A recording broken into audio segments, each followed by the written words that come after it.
Pemerintah Kota Banjarmasin mengusulkan pembangunan beberapa buah jembatan, diantaranya Jembatan Pramuka yang menghubungkan Jalan Pramuka Banjarmasin Timur ke Sungai Gampa Banjarmasin Utara, serta jembatan penghubung antara Sungai Andai ke Cemara Raya. Lantaran tahun 2023 ini adalah tahun terakhir untuk pencapaian visi misi Ibnu Sina Arifin.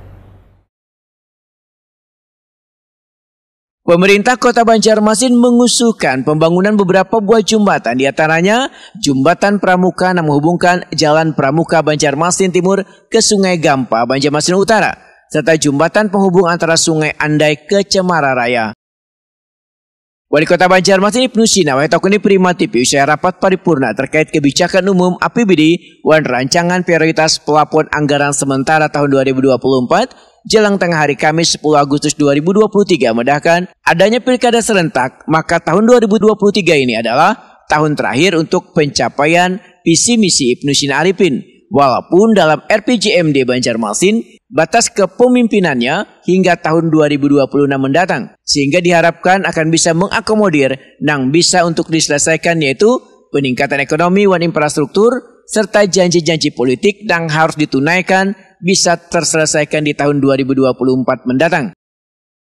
Menurut Ibnu Sina, dari anggaran perubahan ada DED berupa bangunan fisik jembatan Jalan Pramuka dan jembatan Sungai Andai ke Cemara Raya.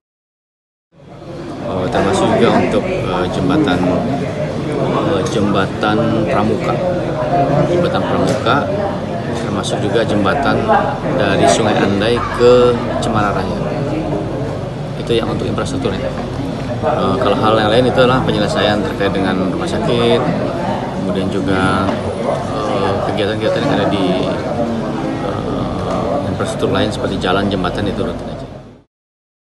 Ketua DPRD Banjarmasin Hari Wijaya menyatakan akan melihat terlebih dahulu DED yang nantinya akan diusulkan pemerintah kota, termasuk adanya wacana untuk membangun jembatan penghubung Sungai Jingah Banjarmasin Utara ke kawasan Kampung Melayu Banjarmasin Tengah.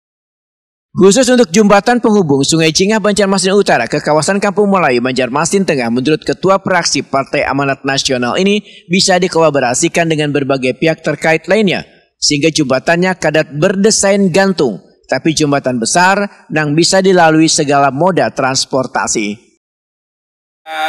Sekarang masih belum ada untuk rencana awal itu, jadi kami masih meminta paling tidak tahapan progresnya itu membuat DID juga untuk pembuatan jembatan itu. Jadi kita belum bisa membaca ilustrasinya karena DID-nya pun belum jalan, belum. Ini masih diusulkan untuk program DID-nya. Nah, dan memintanya itu memang apakah nantinya bisa kolaborasi dengan pemerintah provinsi ataupun pusat. Kita mintanya itu yang memang jembatan yang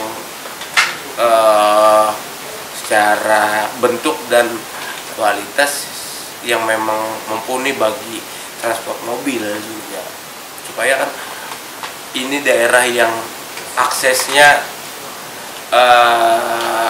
aksesnya cuma satu akses, sekarang bisa kita membuat akses yang lebih mudah untuk ke tengah kota seperti itu.